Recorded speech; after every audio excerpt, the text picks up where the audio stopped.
The following is a presentation of KSL Sports. First and 12. A total roundup of BYU and Utah football and the expanded Big 12 Conference. Subscribe to the First and 12 podcast. Your hosts are Mitch Harper and Alex Kirry on KSL News Radio. Good evening. Welcome on into First and 12 here on KSL News Radio. Mitch Harper and Alex Kirry with you. We are settled into the Big 12 football season. We're getting into this weekly routine, Football Tuesdays here on KSL News Radio. You just heard Cougar Tracks. Now it's First and 12. Coming up a little bit later tonight, you'll hear the BYU football coaches show. Well, actually, no coaches show tonight with Kalani. It's bye week. But anyway. Bye week. Hey, what are they doing? What are the coaches doing on the bye week? They're going to Cabo? Yeah, they're just. Is it like an NBA situation where they're like, before the game was over, I was actually already in an Uber over to the airport to see if I could get out of the country? Well, if we learned anything in the Big 12, that these coaches, they can't have any time off because the margin is always thin for these Big 12 teams because the AP voters, the media, they always look at the Big 12 where they're just looking for them to fail. We're going to dive into everything that happened in the Big 12. It was a mixed bag in week 2. Some good, some bad, some ugly for the league, and let's dive into it with the Big 12 headlines. 12 headlines. 1, 2, 3, 4, 5, 6, 7, 8, 9, 10, 11, 12. The dozen storylines that shaped this week of Big 12 football. Headline 1.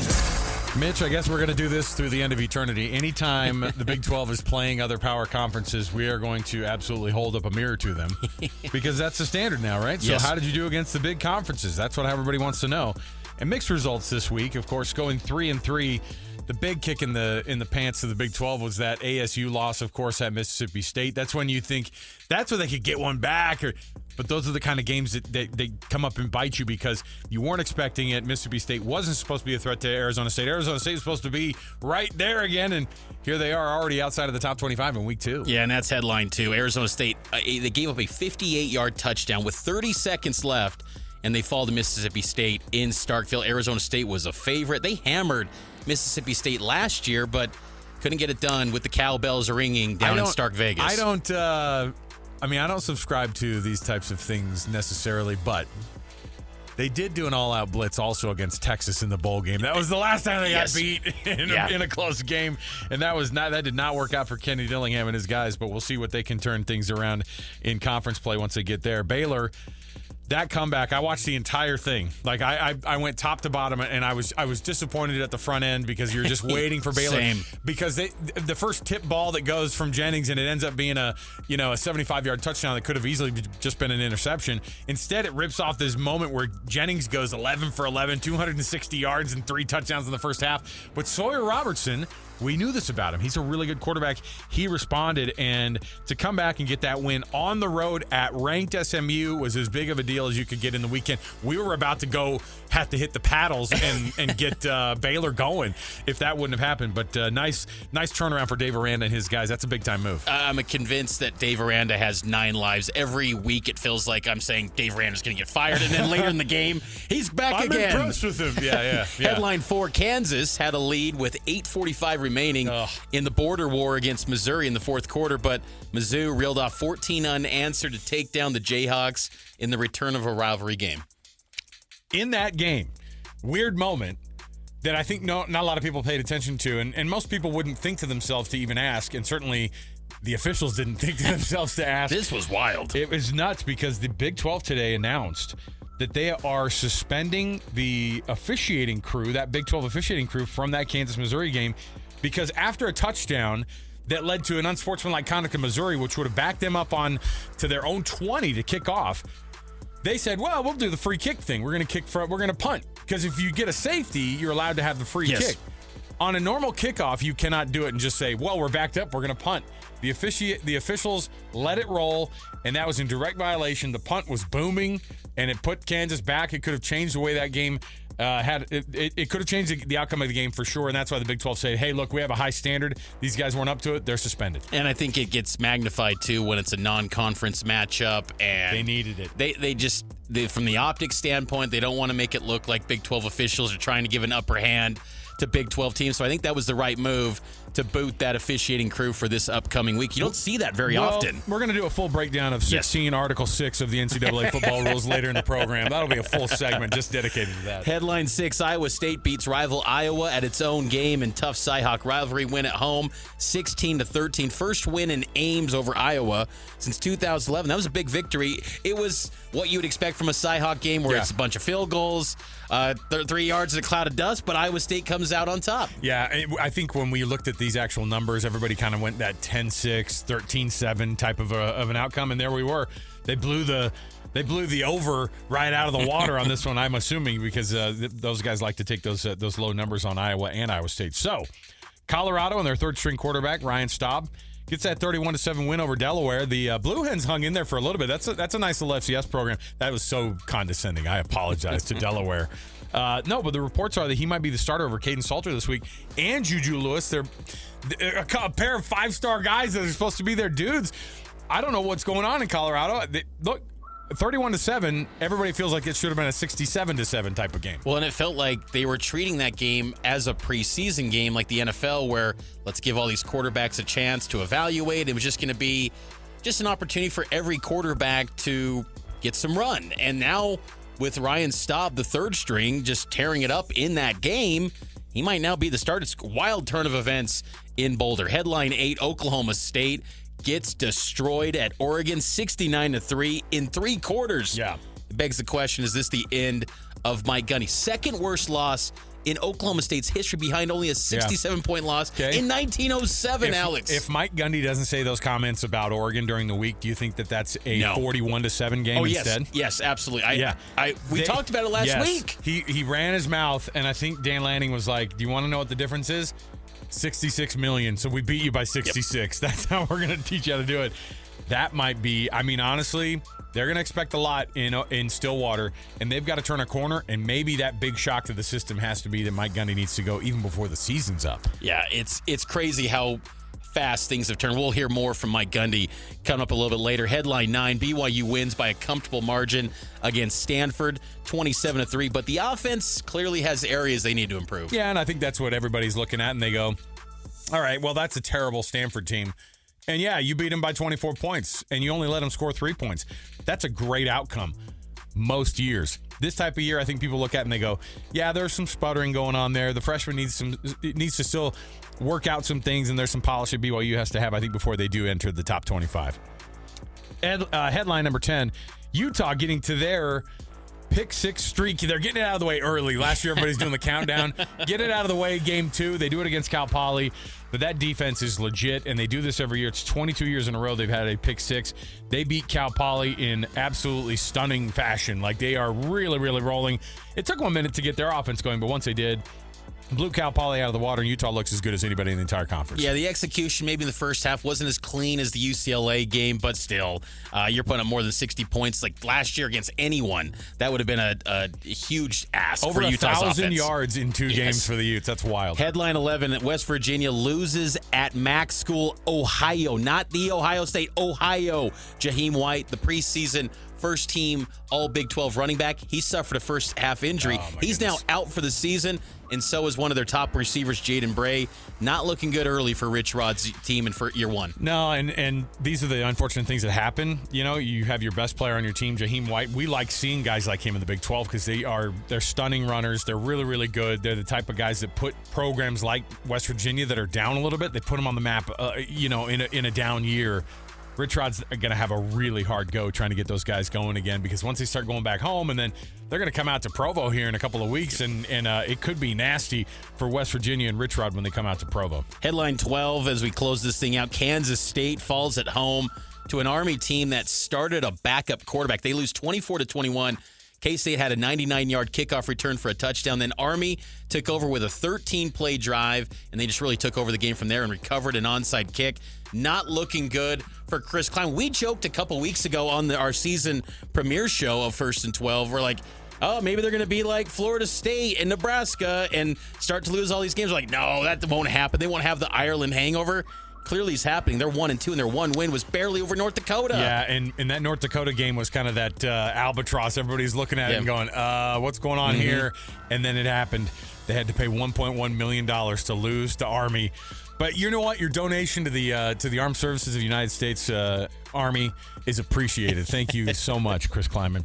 That's our first segment of the day. We got our first break coming up, and we're going to get our takeaways, the big picture stuff from week 2 inside the Big 12. It is First and 12 right here on KSL News Radio, 102.7 FM, 1160 AM. You can also download the podcast wherever fine podcasts are found. Mitch Harper, Alex Kirry. We'll be right back.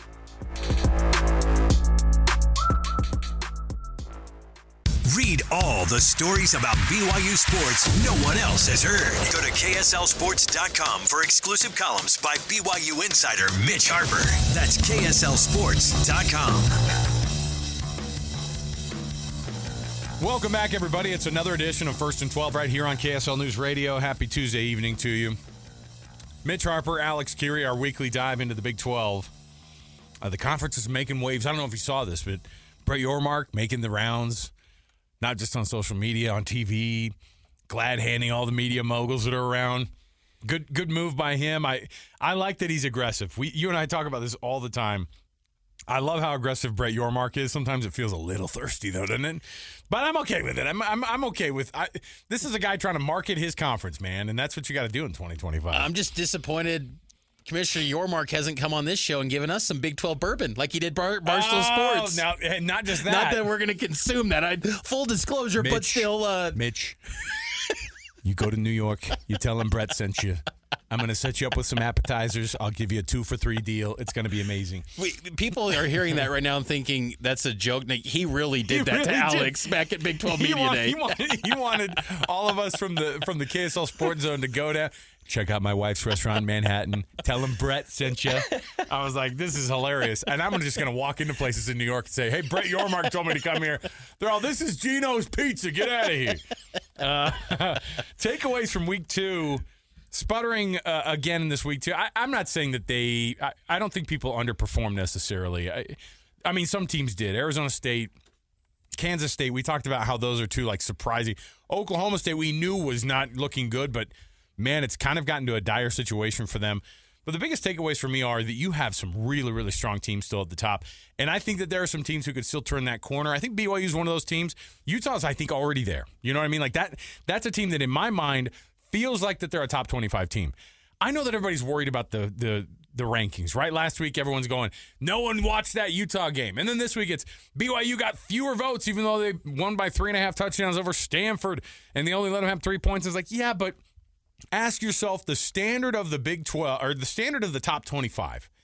If you're a BYU fan, or if you're any team that's out there, one, how could you say, I will definitely put that team ahead of another team in the top 25 right now? I can't.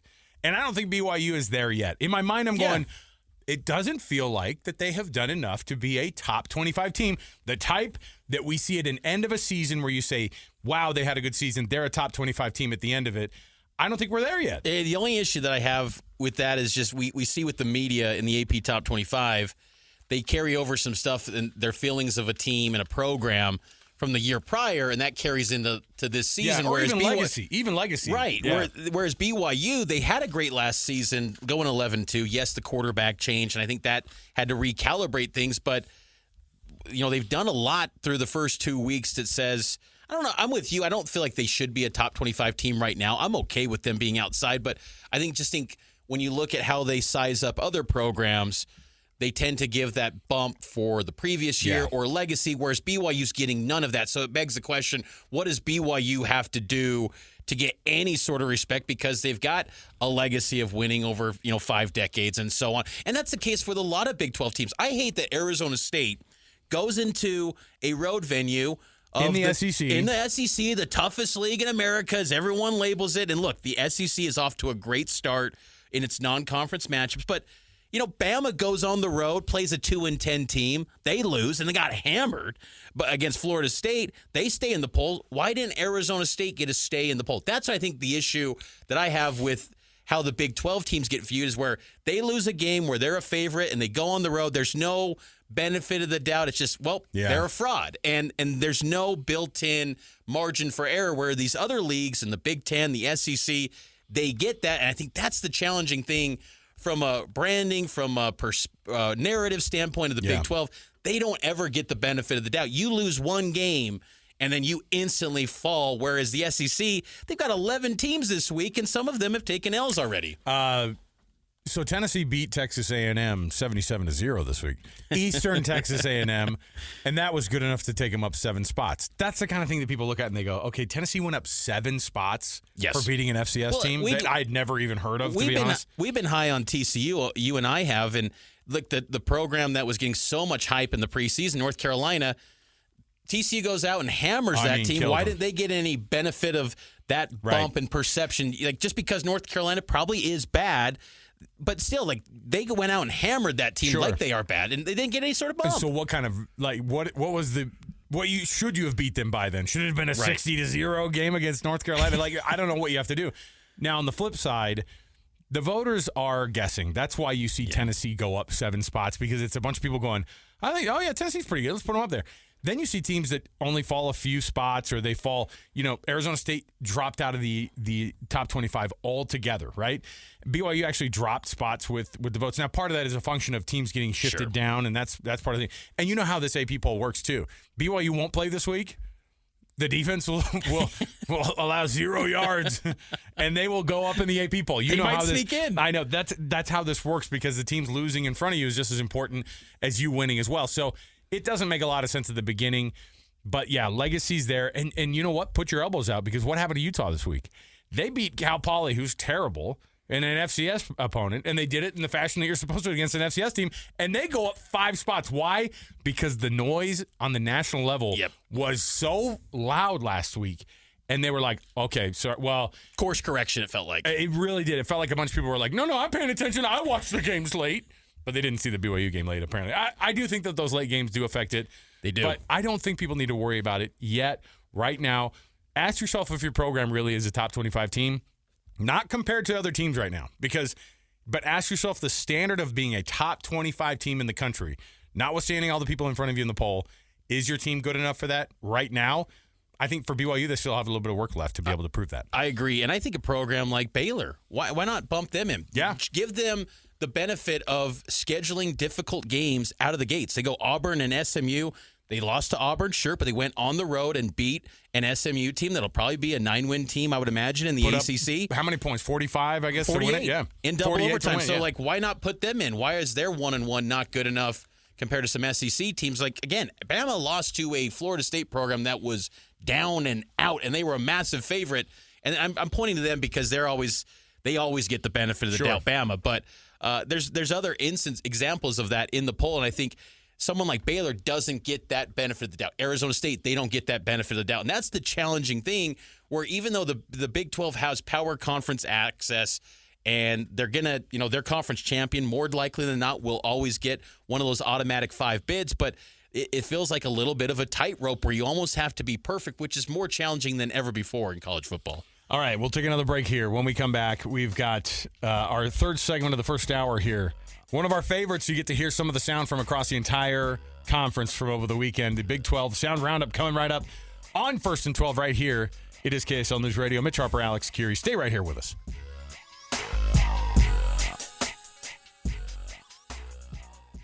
The following is a presentation of KSL Sports. First and 12. A total roundup of BYU and Utah football and the expanded Big 12 Conference. Subscribe to the First and 12 podcast. Your hosts are Mitch Harper and Alex Kirry on KSL News Radio. We're having a great time on this Tuesday night talking Big 12 football. We do this every week. Tuesdays, 7 to 9 here on KSL News Radio, giving you a conference-wide look at the 16-team Big 12, the league that's home to BYU and Utah, but we focus on the entire league here on First and 12, and one of our favorite segments of the program is the Big 12 Sound Roundup. Big 12 Sound Roundup. Check 1, 2. The best bites, cheap shots, and excuses from Saturday's post-game news conferences. First one right out of the gates is some splaining to do from Coach Mike Gundy from the Oklahoma State Cowboys, who went up to Oregon and lost in bad FCS team fashion to the Oregon Ducks. By the way, I think Oregon played an FCS team last week. Or no, Montana State. And it wasn't this bad. No, right? Montana State scored 14. And so you have Oklahoma State. Mike Gundy, of course, last week made some comments about, I'm hearing from some coaches out there that they need to be, I think, scheduling teams that have similar budgets. I'm like, what are you talking about? And it just came down to him basically making up an excuse for why they were going to lose the game. And not only did they, he basically called out Oregon for having all this money. You're just spending all this money to win. And Dan Lanning said, we invest to win. And, man, did they go out and do it in crazy fashion. Mike Gundy afterward was asked about it, and he sort of did this, well, let me just explain what I was trying to say when I said that. First thing is when I made that comment, I was complimenting Oregon for what they had done, okay? The second thing is, which I said later in the week, we've made commitments also, all right? But we have to be better and fundamentally sound and execute. That's really what it comes down to. And then, as I said, sometimes you're going to play people that have the ability to run away from you. Okay, well, then we got to look at that and see where we're at. But we didn't play good enough with the systems that we had and execute to put ourselves in that position. That's a little bit running back, walking back some of the comments there. Some revisionist history on a guy who is now firmly on a hot seat, I'm convinced, down there in Stillwater. And the thing is no one was questioning him saying, Oregon is, we all knew that he was saying that Oregon was committed. We get that. Every coach wants to have the commitment level like Oregon and Dan Lanning currently have up in Eugene. But the problem is Gundy, just 4 years ago, you were at the Fiesta Bowl taking down Notre Dame and going on the stage, holding up that Fiesta Bowl trophy and saying, we got a brand too. And Oklahoma State was an incredible brand, and now it's been ran into the ground. And the only common theme is that the landscape has completely changed since 2021 with the portal, with NIL, with rev share, and all this player movement, and you're not adapting. And this brand that was really good just 4 years ago, winning the Fiesta Bowl, going to a Big 12 title game 2 years ago, it's suddenly been ran into the ground where you don't feel like you don't belong on the same field as a Power 4 program. That's crazy to me because Oklahoma State, you always thought was going to be a tough out regardless of who they face. Right. And to lose 69-3, it really raises questions, Alex, about how long this is going to last. They've got a game coming up soon in a couple weeks against Tulsa. If they don't win that game, I mean, don't you feel like that's a fireable offense if you lose in-state Tulsa, if you're Gundy? The Golden Hurricane coming to town? Like, it feels like it could be do or die for Gundy. Really, he's a legend. No, and he is. But see, here's the thing is now these programs are having to make decisions that are bigger than even the legacy guys that are coaching their programs, right? Kyle Whittingham, if he started this season off 0-2, 0-3, like the Morgan Scalley takeover may have been actually earlier than we had thought. It might be him, the school coming to Coach Whittingham and going, man, we love you. We don't want you to go out like this, but we've got to think of the program going forward from a health perspective. You love the school. We got to make sure and take care of it. And I'm convinced that he's worn his welcome out. Not necessarily. I mean, he is a legend there, but he is living in a different era, and the people in Stillwater are asking him to move to that new era, and I don't think he's willing to do it, and I don't think he'll ever do it, to be quite honest. I don't think he'll fully embrace it at all. A guy that's adapted to the new landscape is Kenny Dillingham, Arizona State head coach. He tried to explain that defensive play call that allowed that late game-winning touchdown to Mississippi State in the final minute. 3rd and 8, 40 seconds, no timeouts, 1 sack wins the game. So if we have a call that can sack them, you win, right? They've already driven the ball about 25 yards. They just had a drop in the drive, which should have put them on about the plus 48, which is 8 to 10 yards away from field goal range for their kicker, who's good.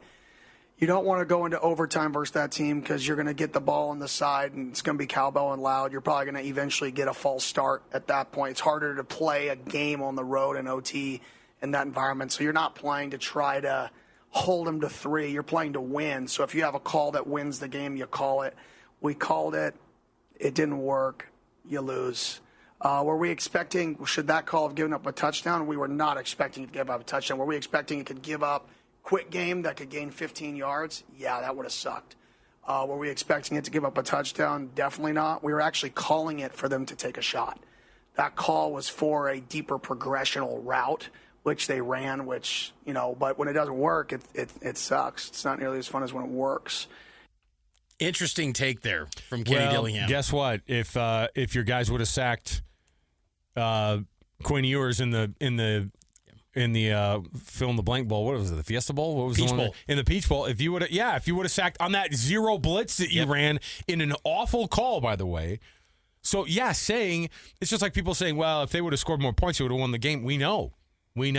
If you would have sacked the quarterback on that, you would have won the game. Instead, you didn't sack the quarterback. The coverage was awful, and it was an absolute walk into the end zone for a Mississippi State team that I think even was shocked themselves that they were doing it. I think they were like, we're getting away with this thing.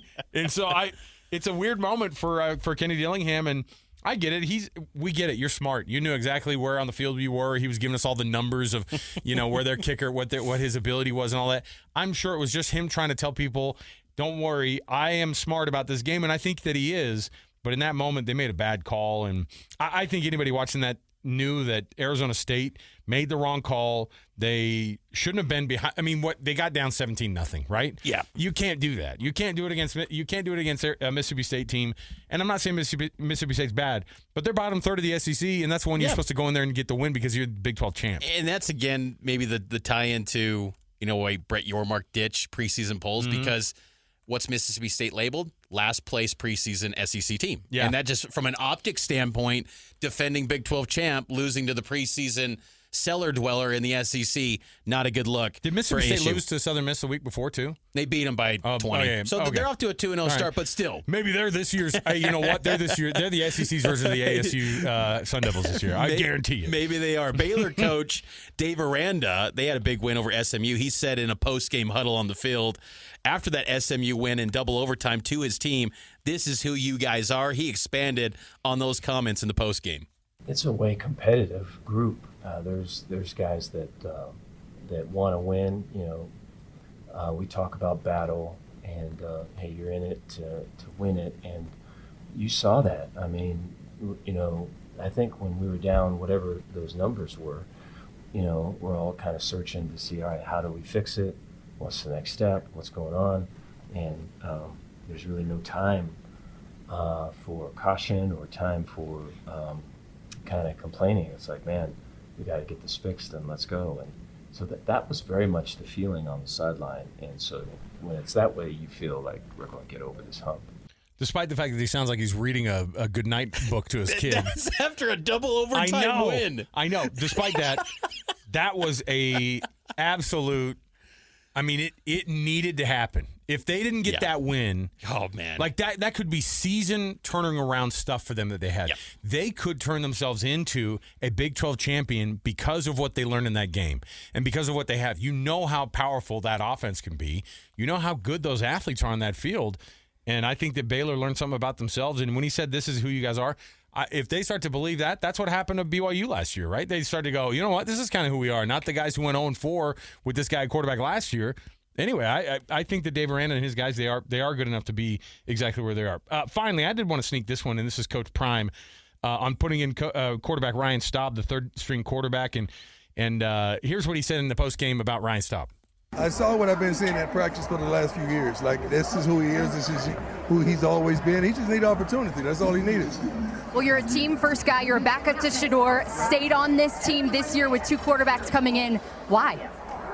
I had a dream, and I saw something, and I just wanted to chase it. I love being here. I love playing for Coach Prime. And, man, I'm just so blessed I got the opportunity. All I needed was that opportunity, and we got more work to do. Took advantage of it. Coach, how are you going to manage these three quarterbacks going forward with Houston next week in Big 12 play? I got a plan. Like, I had a plan coming into this game. I have a plan. I don't know if I'm going to disclose it until we get to our destination, but I saw what everybody else saw today. Martin Luther Staub. That's what he said. He had a dream, right?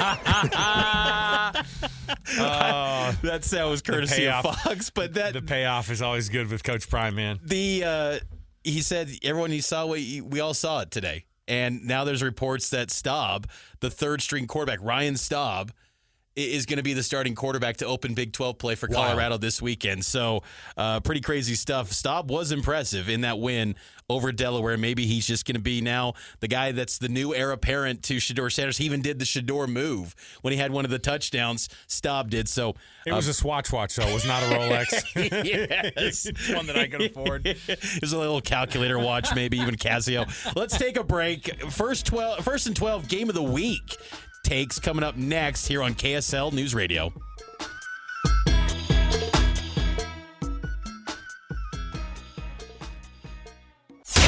Today's just the start of the Big 12 and Power 5 talk to come.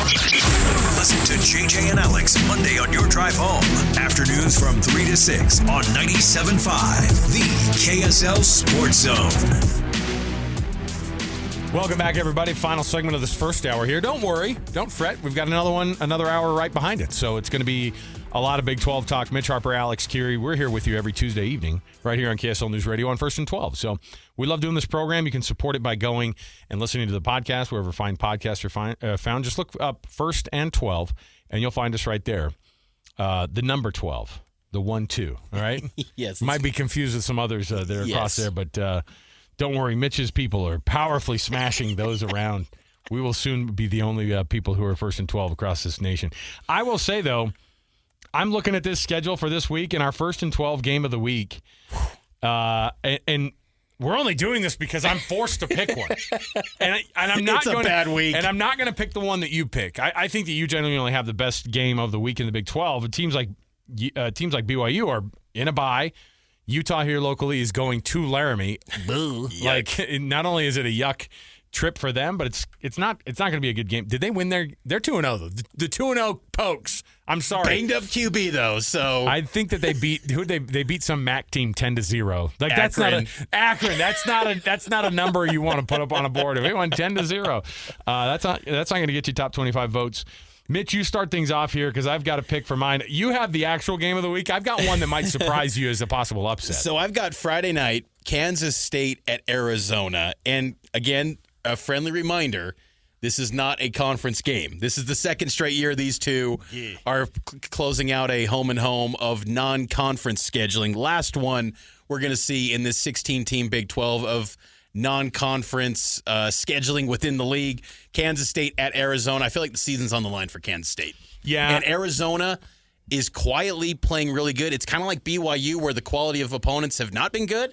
So it's like, how good are they? But maybe Arizona is due for a bounce back. They've been at home. Yeah. But Kansas State's season's on the line. Brent Brennan, the head coach of Arizona, this could be a massive turnaround for them. They could go from being last year just absolutely dog water to being 3-0 out of the gates against competition that aren't great. But at the same time, if you come in there and you make a statement and go, hey, remember how everybody was picking Kansas State and it looks like they're not as good, and we're going to come in and prove that we are better this year? How about Arizona having a year? How about Utah having a year? And again, quietly making these things happen and quietly playing these games. And Noah Fafita, don't forget about that guy. He's one of the best athletes in the entire conference. And we wrote him off last year because he went from having a really, really good year the first year to not having a good one, or a really, really good year the year before, not using Tet McMillan and not having a good year in the first year of the Big 12.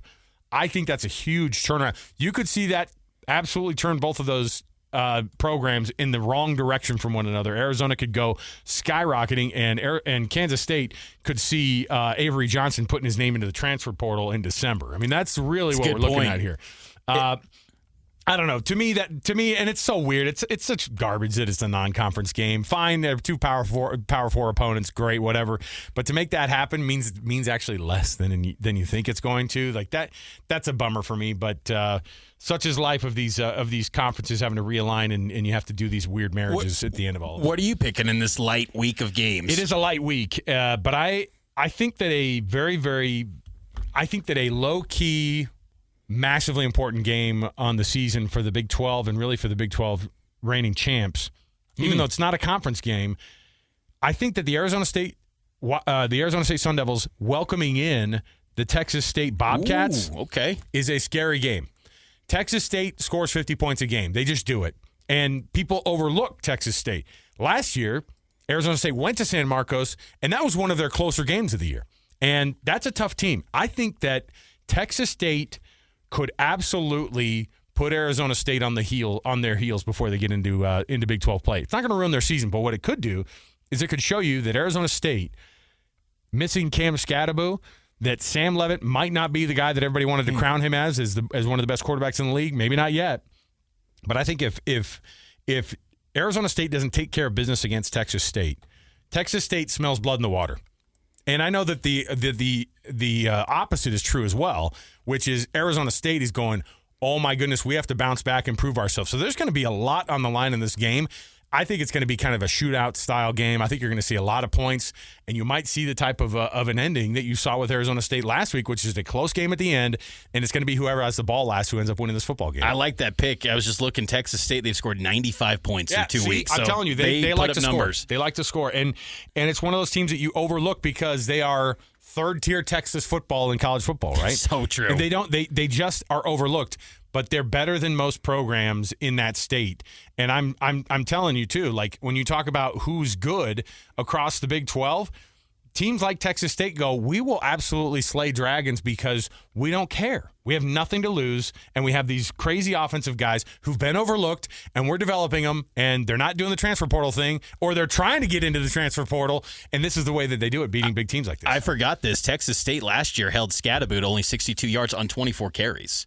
That's crazy. They were pretty tough. Arizona State won that game 31-28, but there was no one in the league that could stop Scadaboo. That was early in the season. We didn't know what Arizona State was made of at that point either. Yeah. And Texas State kind of gave them a bit of a scare. They did. And I think That's they a could good pick. I think they could do the same thing this week. And it's not like I'm just saying that in terms of games that are sneaky better than you might think, Texas State and Arizona State is not an FCS opponent, is not a I like it. Is not a low level FBS opponent. I think Texas State is way better than I think we probably give them credit for. Across the rest of the league though, good luck having fun with that one because it's kind of wild. Yeah, we'll get to that schedule coming up a little bit later in hour number 2, and we'll take a timeout and get ready for hour number 2 as our Big 12 power rankings. We will unveil that next here on First and 12 on KSL News Radio.